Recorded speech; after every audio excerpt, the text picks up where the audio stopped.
I am Georgina Medeiros. I am an instructional supervisor with the Department of ESE.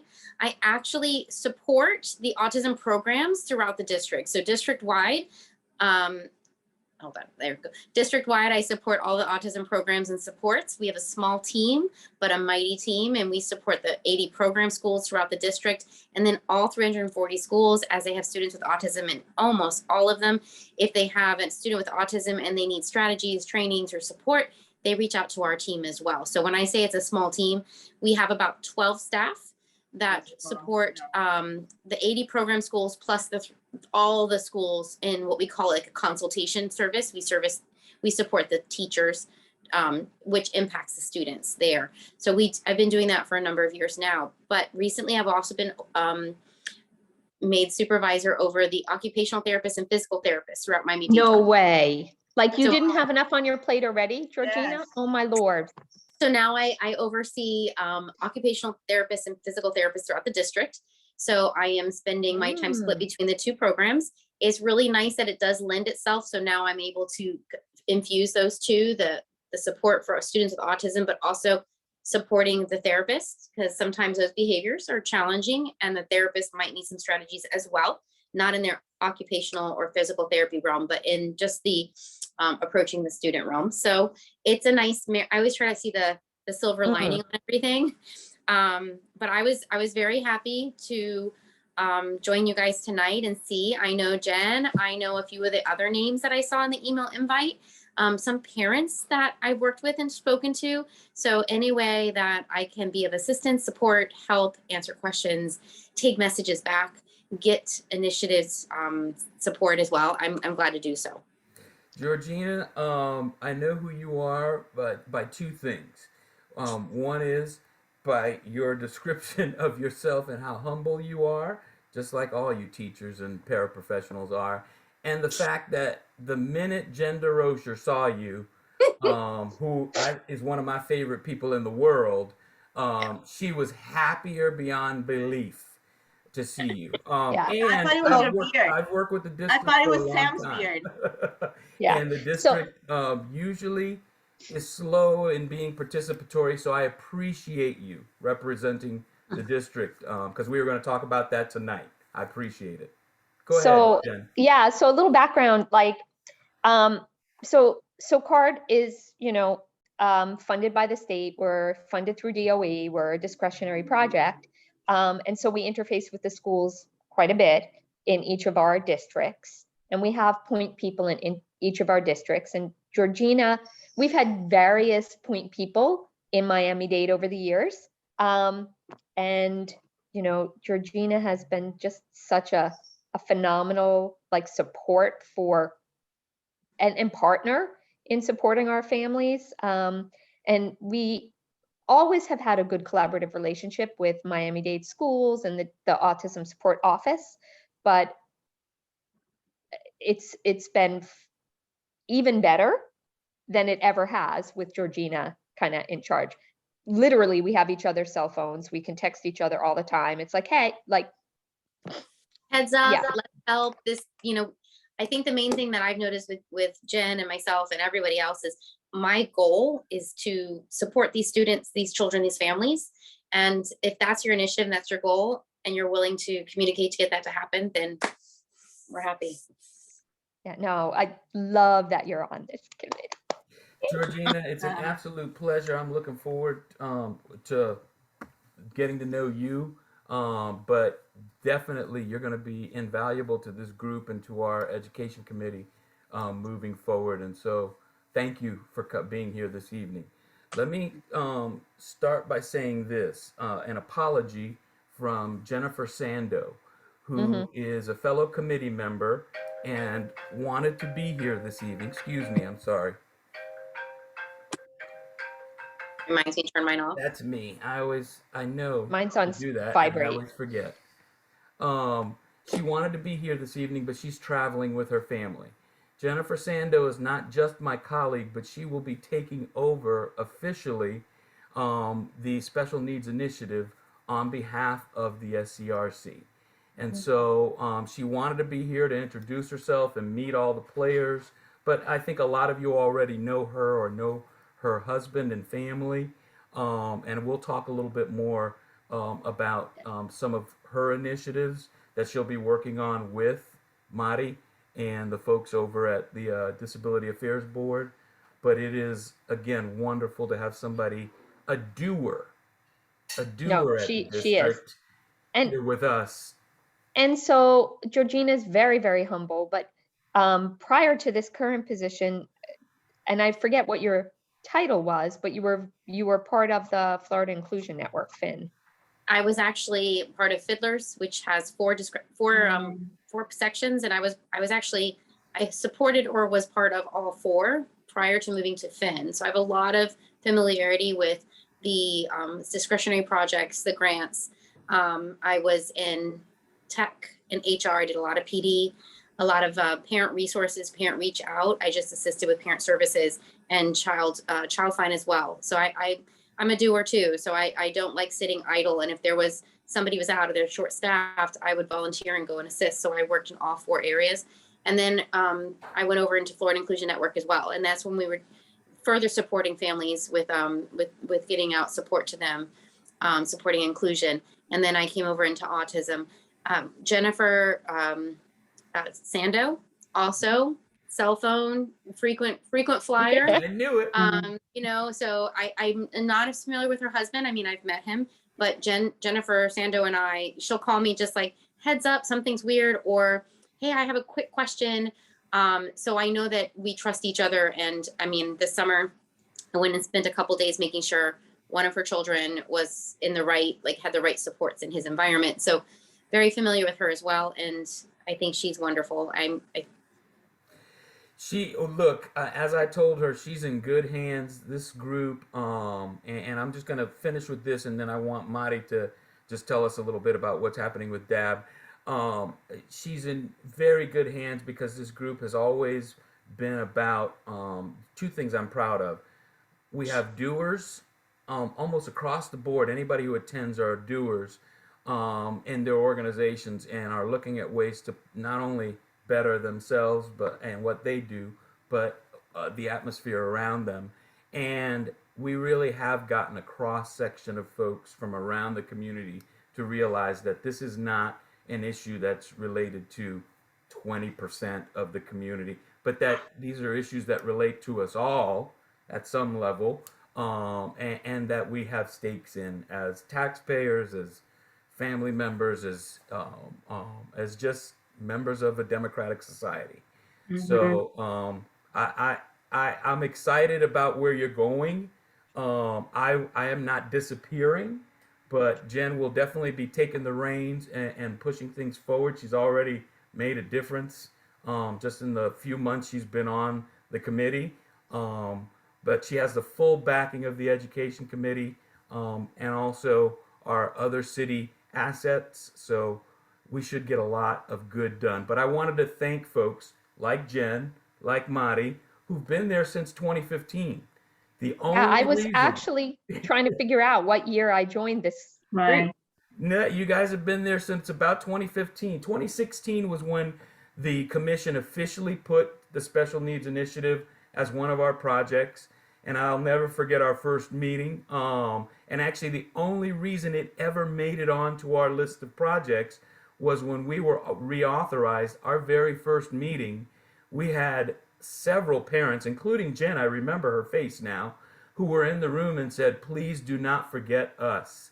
Mm-hmm. We have a large community of families with special needs, and please, now that you have an education committee, do not forget us. And that made all the difference for us and for the commission to say that this is a priority. So thank you. Thank you for being old timers like me. I'll be around, but you're in good hands. Mari? Yes, Mari, since you and Georgina don't know each other, right. Your background is important too. No, I would like, actually, I mean, I have a son who's 19 now, so I'm gonna be needing some transition plans for him. So I will do that privately, but I'm like, I'm so happy I'm meeting you. So just to give you a little bit of the background of the Disability Affairs Board, which they now call it the DAB. One of the before I became chair, just I think because nobody really wanted the job or we're too busy. We have been working really hard last year in with the police department in creating and supporting the autism card, autism awareness card. Actually, it's autism acceptance card. The children at Crystal Academy worked with the police department, and finally it came out last April with a nice unveil at the academy, just because we're so close. And then the car is just for you to know, Georgina, it's been driven by a police officer whose brother is in the autism spectrum. So it's a very special thing for him. And actually it's a car that is being driven, all around. It's not just specifically in April. Another thing that the board actually, when Blake Sando was chair, we created, made happen the All Adventure Day for All. It's called All Abilities, and it started in front of City Hall. The first year was, we didn't have that much of obviously of event goers, but then the following year, then COVID hit, and then this year we were so amazingly lucky that we actually had it in the inclusive park at the Salvador Park. That's another thing that the city and actually my kids, like Crystal, worked together years ago in choosing, the different things that the park had and the turf. So it's actually something really, actually the kids at Crystal were there today, and we use it like a field trip, weekly field trip, just for you to know, just for you as a person from the city, Miami-Dade, and because it's a great place to take the kids. I mean, it's sensory, it's beautiful, and it's very accessible. So even my kids that have are wheelchair bound were able to do that. So the board actually has been really part of that inclusive playground, the Adventure Day for All, the autism card. And this year, the main goal has been, it is employment for people with disabilities. That is really the main goal of the board. Jennifer sits on the board, so feel free to jump in anytime. One of the things that came up from the first meeting last year when I became chair, the Mayor Lago assistant, was part of that meeting. And Sando again brought the issue, like, we live in the Gables and we don't have a self-contained classroom in the Gables for elementary. The same thing happened to me. Obviously, it's just that my son is 19 and their kids are still little. Yep. One thing that we all agree is that neither my son or their kids are going to benefit from the fact that the Gables will have a self-contained classroom in the elementary, but 1 in 44 kids are being diagnosed now. So, hey, we have a lot of people in the Gables, moving in the Gables, a lot of new high rises coming in that they're going to benefit from that. So that was a cry for, like, we need to do something right away. So the board, Raquel drafted a resolution that was approved by the board, the disability board, and then presented to this school and school education committee. Thank you, because there's so many. The education committee in December, it was presented, and it was also supported by the education committee with Jennifer Sando, and Sam was there as well. And it will now be presented in January 25th at the commission meeting for Coral Gables. It really asks for a self-contained classroom in both in elementary, in the middle, and high school. We do know that we have their high schools have it, but again, the more the merrier. It's just like across the border. Yeah, I also think we need to consider feeder patterns. If we have that's exactly high school, where are the elementary, middle coming from? If they're not coming from those feeders, then they're being sent away to come back to their community. So I always like to look at our feeder patterns, and we have a lot less, it trickles. So we have more elementary, less middle, fewest amount of high school. So high school should have a higher number of them having autism units or programs or self-contained classrooms than, and you could have fewer elementary, but we still need to have them in each feeder pattern. Exactly. Yeah, that's what he's asked for. And I know that another thing, I know that Raquel also contacted UMCAR to have Coral Gables being autism friendly. Coral has a program that's been working with the libraries, with museums, and that's we like that also for the Gables. And I saw the card sign at the local library the other day. I was so excited. I was like, look, my yeah, people. Yeah, right. so we really have, I'll interrupt just quickly since it's a very informal dialogue and we all know each other very well. Sure. So, yeah, we've worked incredibly hard. This was one of Commissioner Regalato's main initiatives for the county. So there's been tons of law enforcement training. Actually, who we use for law enforcement training is a former Coral Gables police Yep. officer, Bart Barda, Yep. who has a child on the spectrum. And he now has his own consulting company doing law enforcement training. And we contract with him to do that. And so we've done lots of law enforcement training is on the books. We started with the library system. And so the entire Miami-Dade County library system has been, trained to offer more autism sensitive services. We're going to be working with the county parks and recs. Luckily, Coral Gables Parks and Recs is hands down one of the best at supporting children with disabilities. So, our autism friendly initiative there isn't going to necessarily involve that component because you guys got that covered already. But, and I assume there are a number of new police officers on board who, maybe we could add in the training and bring Bart back to his old stomping grounds. He'd love that. And you have our library too, because with the library Yes. system, the Coral Gables Library is fully engaged. Yeah. Yeah. And Georgina, just a little background. Madi and I have known each other forever. She's the co-founder and president of Crystal Academy in the Gables. That's kind of her claim to fame. They've been very involved board members in various endeavors, including CARD's constituency board, Myra's husband, David Pike. So, they are kind of movers and shakers in the autism world. And of course, they're dear friends of mine. So yes, we are. Love you. Thank you. Well, and look, because I did want to, since Georgina, you have the full history. Let me give you a couple things that were left out because these folks are doers, but they're not going to tell you every little thing that they've done. The principles of inclusion, which the city adopted in 2017 or 2016. 2016. Yeah, well, I think it was way back then. Yeah, right when this committee was being. That would not have happened without these two ladies, and more instrumentally, without the premier school, autism school, that we have hosted in our city. And I don't say this alone. This is the commission. The City of Coral Gables did a 180 after seeing the assets that we have between CARD and Crystal Academy.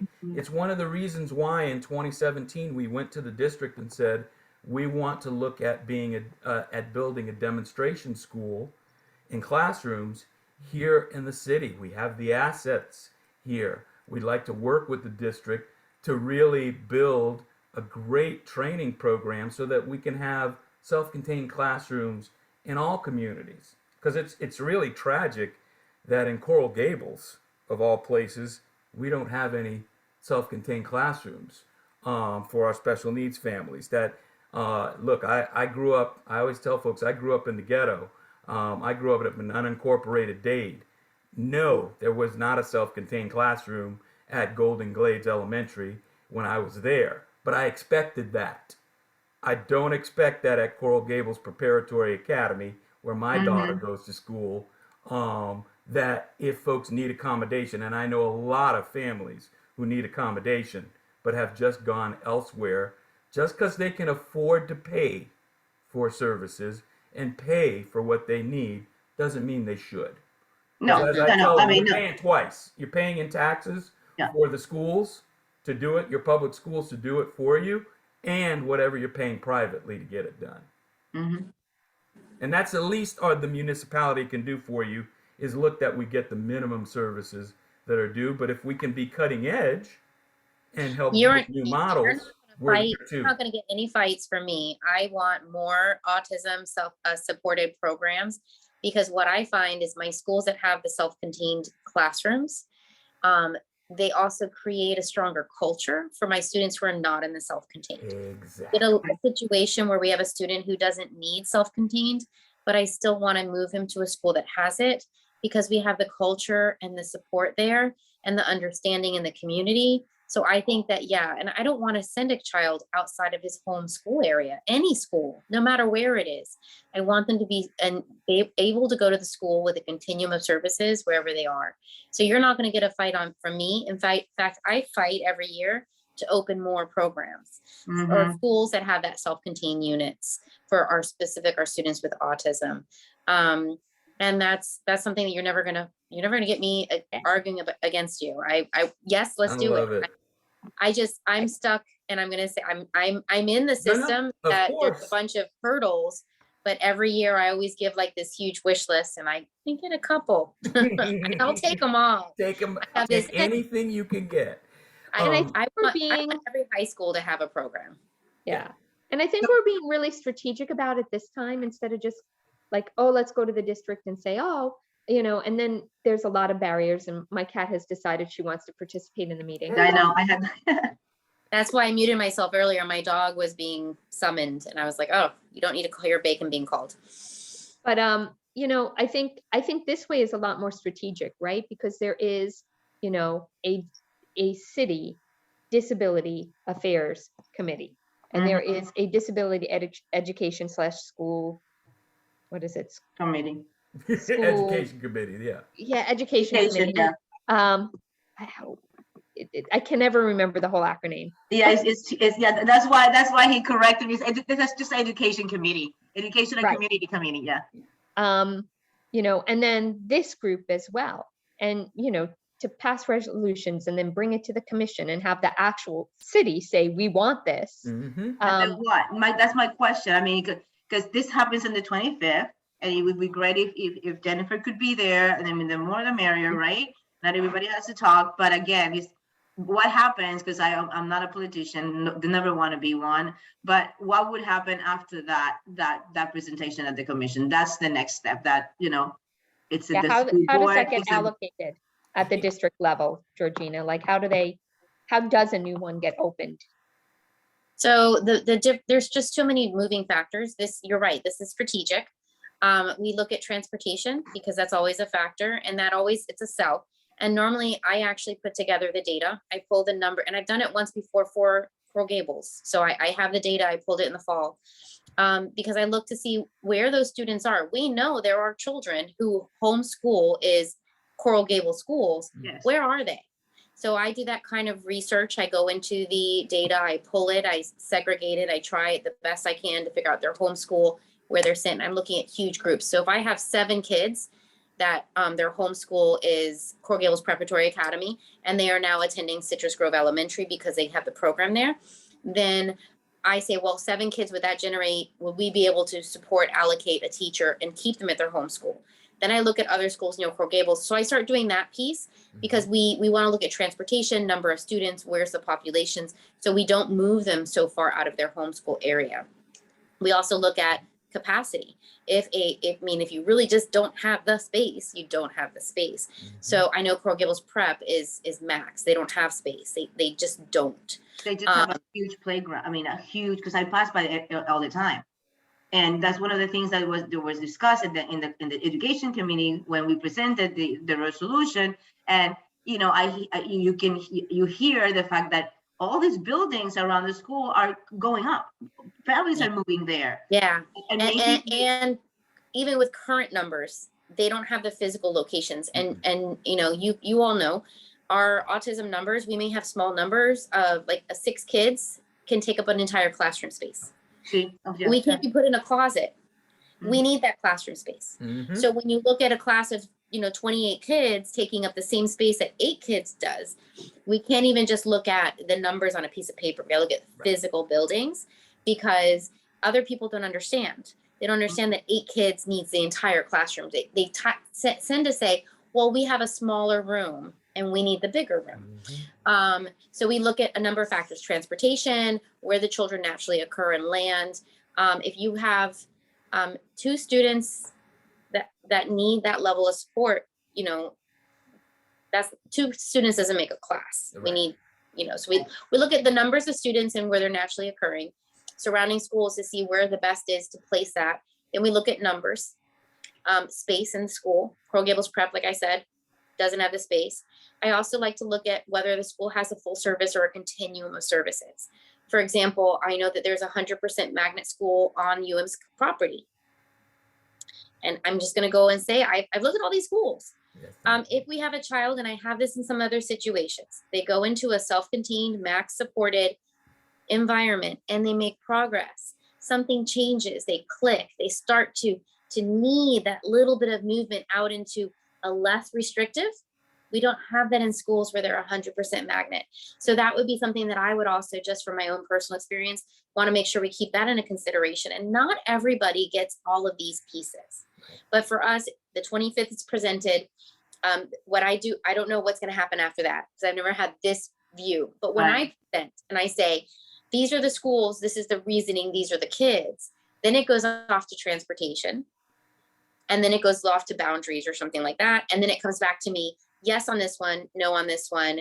We're going to counter with this one. So that's what normally happens for me. I don't know what the difference is, but I'm thinking it's going to be something similar. Just it's not Georgina asking. It's 2 different organizations saying we've researched, we need, this is what we want. And I do think I've already looked at some of the numbers. I think there are some, there's a couple of very viable. The question might be City of Coral Gables school, or because on the City of Coral Gables on the website, they also have nearby schools that they're like on that border, right? Are part of this. And if those are considered, that opens it up to more, because the true City of Coral Gables schools, we have maxed out with capacity or all magnet. So we really need to look at those border schools, which is an option. And you know, we do have self-contained classrooms in some of those schools that are not specific for autism. Right.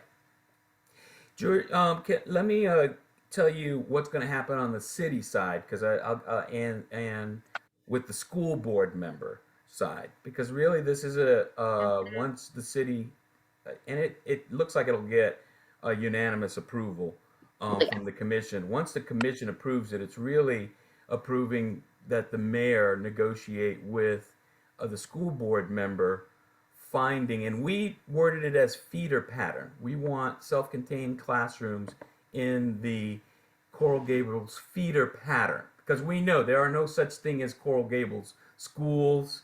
There's only really 5 schools within the city limits, and as you said, they're either all magnet or at capacity and beyond. Because we knew originally if you named a school, and I let Mari know this, even in our discussions as a committee, when this topic was brought up, public comment was made about, we don't need that at our school. Right. They were talking about Carver, which is not at capacity and could have this kind of program, but that was public comment. And so, as I've told Mari and everybody else, be prepared, because everybody knows we need services, but it's like schools in general, NIMBY, not in my backyard. And when the rubber hits the road, everybody goes, that sounds nice, but do you have to do it at my school?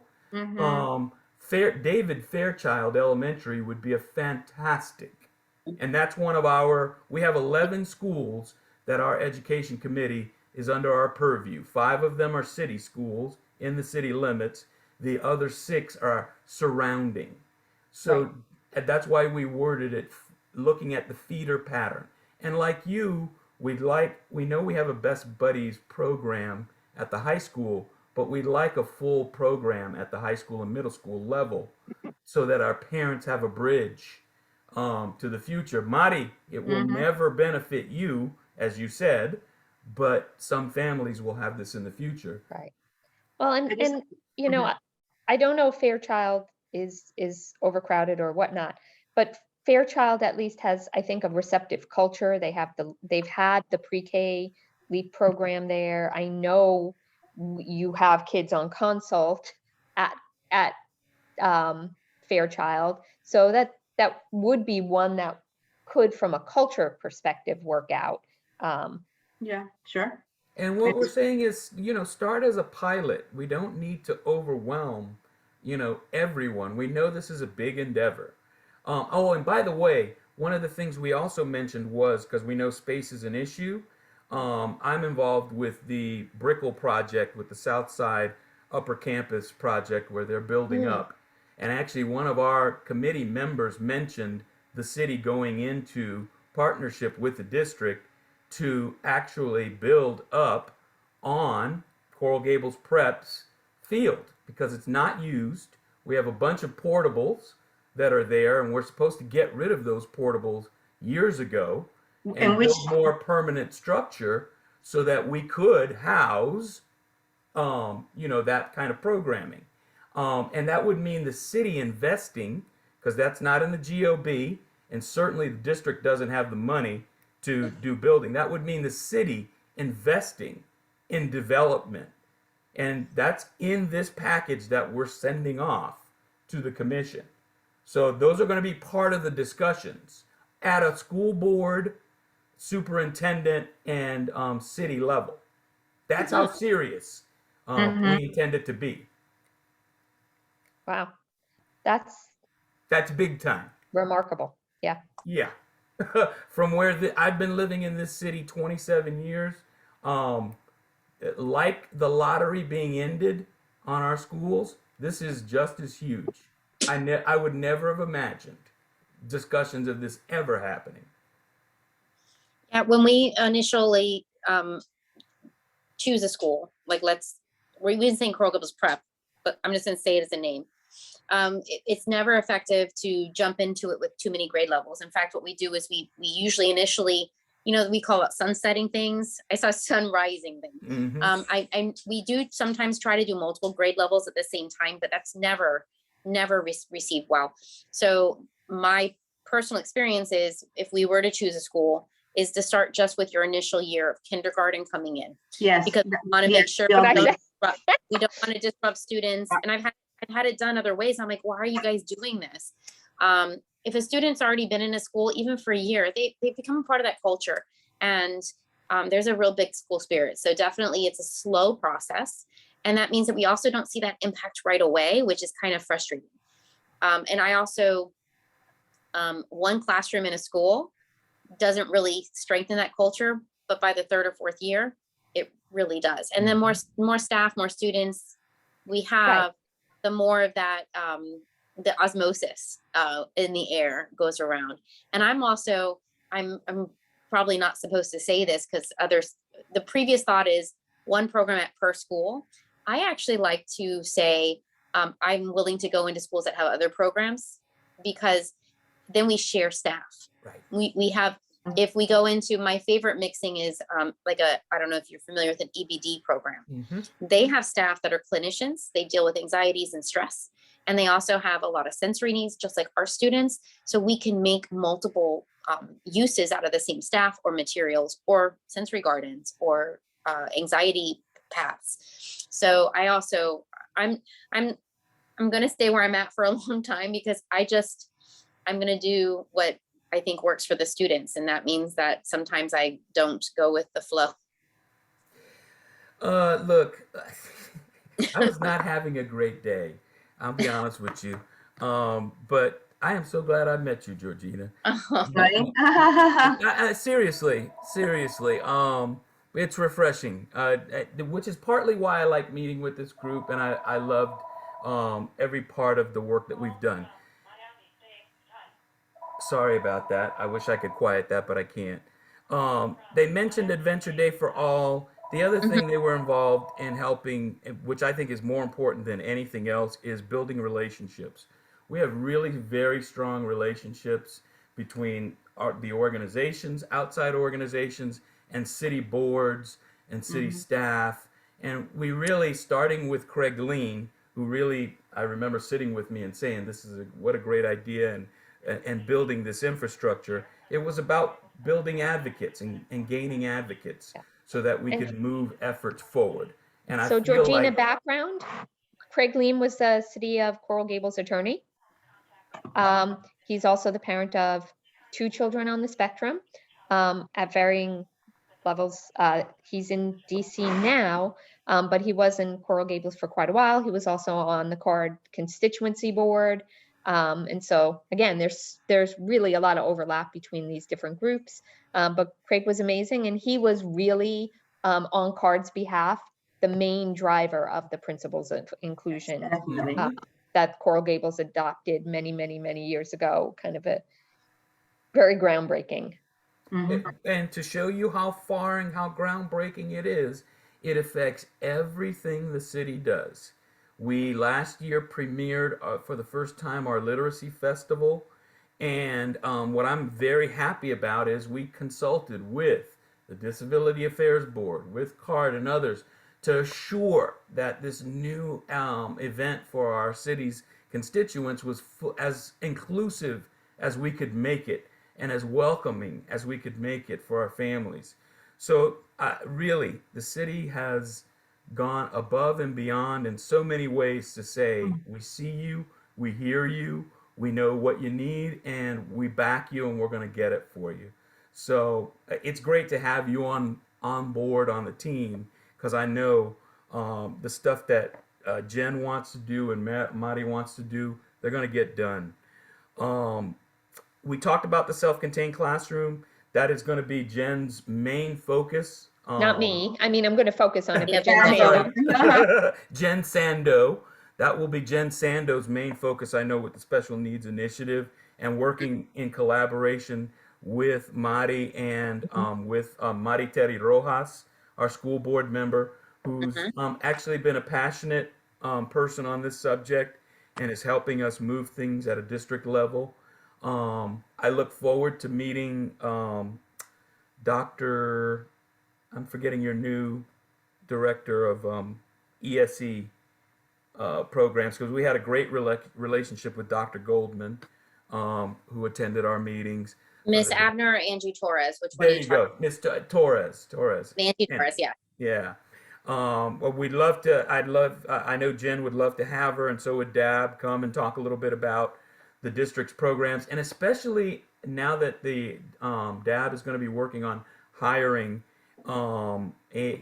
the adult ed programming, and what kind of adaptations have been made, or special need access has been made in our adult, because Coral Gables Senior High has a big adult ed program. I don't know how inclusive or adaptive it is, but they have a very big adult ed program, and it could be a great vehicle to get some training for folks and get them into circles where they can get real work. Georgina, do you know much about the adult ed program? So the adult ed programs, we have a number of projects, and we just expanded to add a couple more projects. So they're called projects. They're supervised by Maggie Urcia. She is a coworker or colleague of mine, and oftentimes I will join her presentations or work alongside with her, but she definitely is the knowledge behind the projects. Okay. So we work really closely, but I don't have details. I know that the students they get work experience, bakeries, zoos, community outreaches. That's for our transitioning students that are 18 or plus, and they are transitioning, and they have work experience, and it's different levels of students. They even have Project Panther Life and different projects that they have. So I don't know details, but I know who we can get in touch with to get those details. I could actually, it made me think to see if there's a project with Coral Gables Senior, which there probably is, but I would have to double check. Not a problem. And actually, these are the kinds of folks that I know the education committee will invite through Madi Terry Rojas. We'll invite them to come and give us a little briefing. But I know the group also would love to meet these folks, and I'm sure Mari would love to meet Miss I would love to meet. Garcia. Yes, definitely. Look, the other thing I know we had on the plate was once you do hiring is housing also. And so I'm sure you guys, once you get the hiring thing, you'll be working on the housing piece too. I know the city's been doing a lot more, and there's talk about not affordable housing, but workforce housing, which might qualify for our special needs audience. So as we hear more, I will keep you updated, and so will Jen. Oh, I wanted to ask you, Madi, what's happening with the SIL? Does it still exist? Wait, what? The Center for Independent Living, the SIL, that used to be in the youth center? At the youth center, they're not there anymore. They still have this space, but the last I heard was that Paola, that was heading that office, had to move to Sarasota to help the other office with some issues, and that nothing is really happening with that. Okay. Because one of the other original projects that we talked about was having, now that the city was getting more involved in this issue, was having a resource kind of center, place where we could direct folks if they were looking for information on programming, who to go see for services, and we thought the SIL would be a good place for that. And we had actually at one point even had money to, they were talking about building a separate facility as part of the adult activities facility, where they would have their own space also there. So, okay. The Parks is doing a great job with now. I think probably they're gonna have just like keep it, to within the city. I don't know, but they actually have. They're doing monthly events for young adults, and they're moving from the Adult Activity Center. It's been in the past, and now I think this month they're gonna do it in the tennis in Salvador Park, no, at the Billmore Tennis Court, and it's just building. They're building it up. Erica Kofkin, I mean, she's really in charge of the special population. She already is having like her own little staff to actually they're really creating amazing new programs. I mean, they just had a little winter camp for teenagers that some of my kids at Crystal attended, and it was in the I didn't even know the place existed. It used to be like the Girl Scouts house. Yes. I mean, I pass all the time. I'm like, I see the dogs. I'm like, what is, so Erica held a small camp there. And if I can share the link with you guys with all the learnings and the teachings she actually had all this boys and girls experience. And they're mimicking the same camp now for winter, for spring break. So it's something that I mean, again, it's amazing to see how we are developing and fast. They have the right people in the right places. Definitely. Look, I've said it over and over again, community rec or parks and rec, whatever they call themselves, they really have toted held the water, or whatever the term is. They've been the one that has made sure the city has lived up to the mandate as far as the public, and they are second to none. Whether it's swimming or whatever, they have figured it out. And I love what Erica said to me, said at her first meeting. She says, people are always call me and they're like arguing with me about what they can get. And I love it, because I'm like, yeah, just ask and argue and I'll make it work. And she always makes it work. Not just work, but work really, really well. And that we can be proud of saying that's our product. So, no, we're in good hands. Look, there's going to be future meetings between the Education Committee and Disability Affairs as we go through the process of hopefully getting this self-contained classroom, but also doing some future planning. A couple things I wanted to throw out there as I leave you and we close out today is, 2 years ago we started giving awards to teachers. And I'll tell you, the first, when we did it in 2019, and to be able to hand your classroom teacher, who was nominated as Teacher of the Year by the district, an award from her city, where she's lived all of her life, saying thank you for being as great as you are and for taking care of our kids.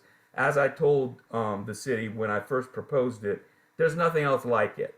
And I'll tell you, since COVID and everything that educators have had to go through since the pandemic, no group of people deserve to be recognized more than our educators. And I'm going to take the category out of that now that's appropriate to us and say it's a crime that we don't honor paraprofessionals and people who are working with our special needs audiences. Because I've said this at our last meeting a year ago. The pandemic has been disturbing to everyone, because that's what pandemics do, is they rock humanity in your life. But there have been special categories of people who, being an empathetic human being, it's been beyond scary.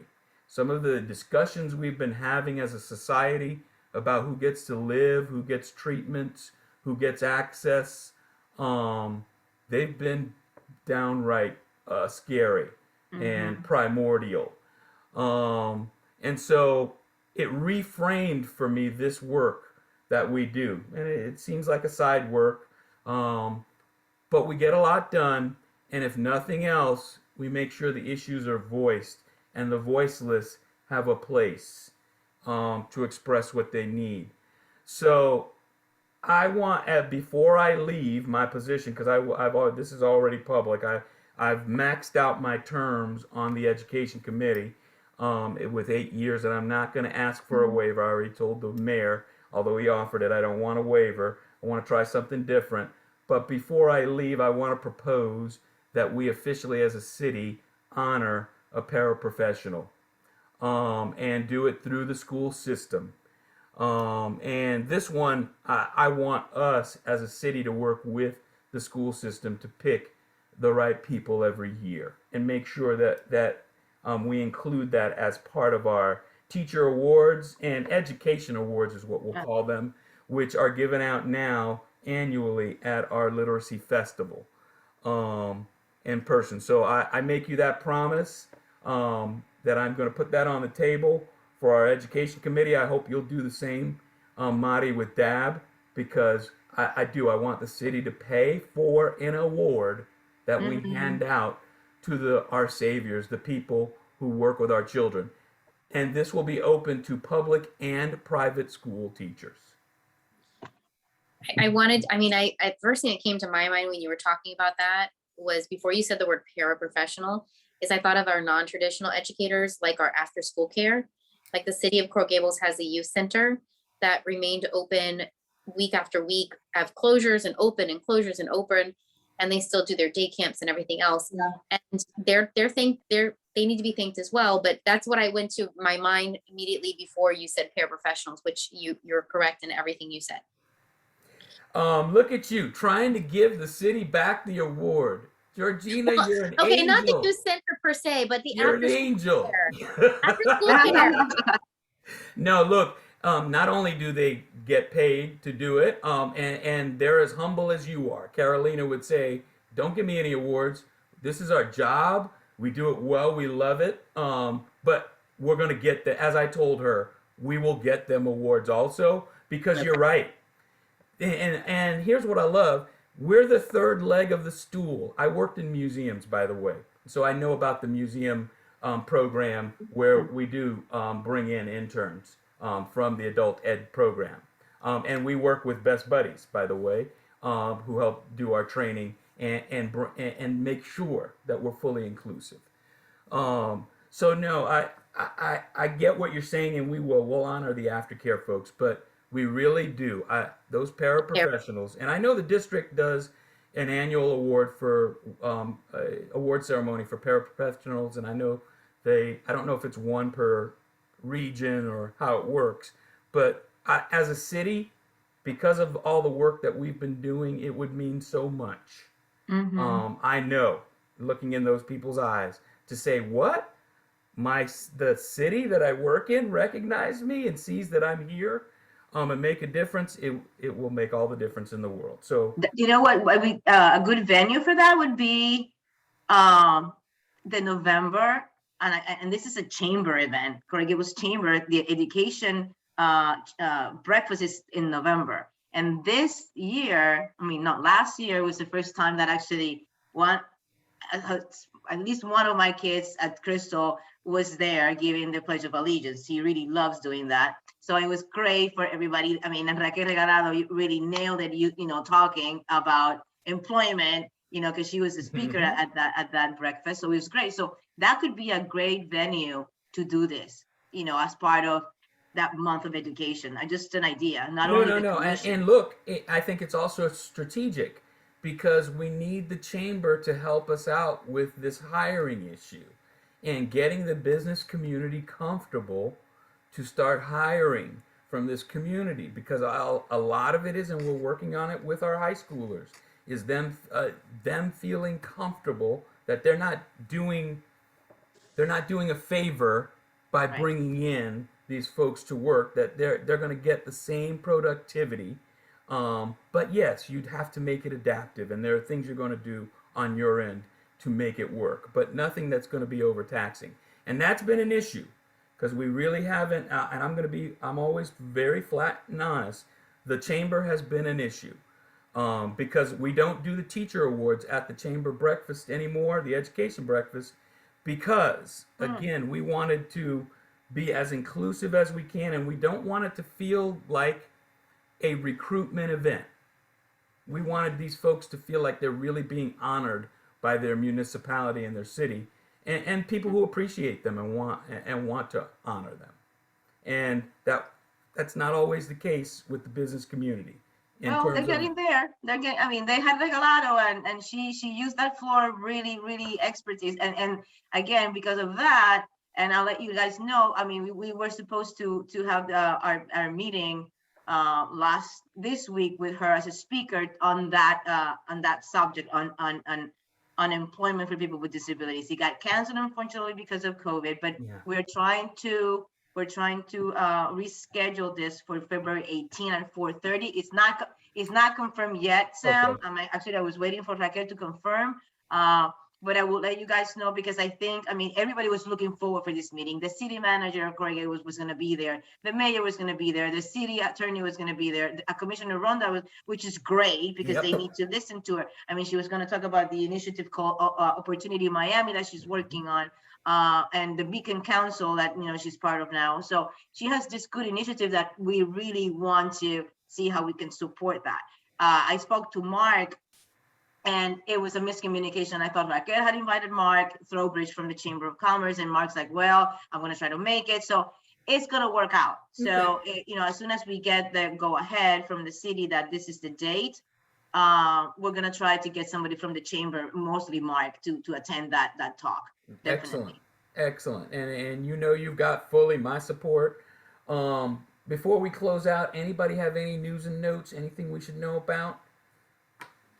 Jen, everything good with you over there? Card, are you guys fully back to virtual again now that things are? Yeah, we were really slowly moving back into the office, and we had a few, you know, in-person types of things planned, and now the university pulled everybody back basically until at least January 31st, and Wow. UM is including classes start for the university the 18th, and the first 2 weeks are virtual. So, you know, but we are planning some things for February that may be live in person. At least we're hoping they will be. So, you know, if we have to pull them back to virtual at that point, that's fine. But we're planning them as if they're going to be in person. As always, any events, news, or just musings you want to send out, if you send it to me, I will make sure it gets to the entire mailing list. And then Awesome. Jen, from here on, Jennifer Sando, from here on, will send out communications. And you can send, if you have any questions for her, I don't have her personal email on me right now, but you can send it to our education committee email at scrc@coralgables.com. And see, now that you say the initials, School and School Community related. Relations Committee. Ah, see, there you go. Yeah. It's School Community Relations Committee, Oh my goodness. SCRC. So Sam, when is your, I mean, are you leaving the committee, the whole, or Once, just? I guess I'm in until August of 22 This or year. 23. I don't know. Oh, Whenever okay. the next, you know, Oh, okay. the next. So I'm around for a little bit, but and because of sunshine issues, I'm gonna try not to attend these meetings because actually I was gonna postpone this one because yours got canceled, Marty, but I couldn't because this was actually posted 2 weeks ago for public because her Jen and I might be together, Jen Sando, and because of sunshine law. So I'm going to try not to attend the meeting so she doesn't have sunshine issues. But I'll get the notes, and you know where to find me if you need me. And send me whatever you got. I'll be happy to broadcast it myself. Thank you, thank you, thank you for all you've done, all you're going to do. I appreciate you. So does the city, more than you can imagine. Because otherwise we couldn't do this without you.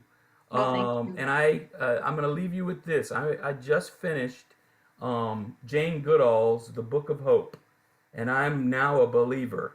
I got more hope in me than I've ever had. Go get it. I suggest you get the audio book because Book you of hear Hope? Jane herself. It's The Book of Hope. Jane Goodall's The Book of Hope. It is outstanding. And it will make you feel, it'll give you that tank filler that you need to keep you going. So I'll Wow, leave you with okay. Jane's quote, which is, keep your hope alive. Amen. Because we've made a difference. You're going to continue to make a difference. And I appreciate you. Thank you for being here tonight. Jennifer Sando will make the meetings more convenient. I promise. No, it's at the hour, you know, but that's, Don't. so, I hear you. But thank you for thank you taking so the much, time out. Sam. I appreciate you. Great meeting you, Uh, Georgina. Nice to Awesome. meet you as well. Nice to see you, Jen. Nice to see you too. Georgina, we should talk actually. I need ideas for speakers to bring in for our Okay. regional trainings. See? Yeah. Yeah, who do you want? And maybe somebody to focus on OT and your new Oh, my department. new role. Yeah. Mhm. That's So one of the let's, is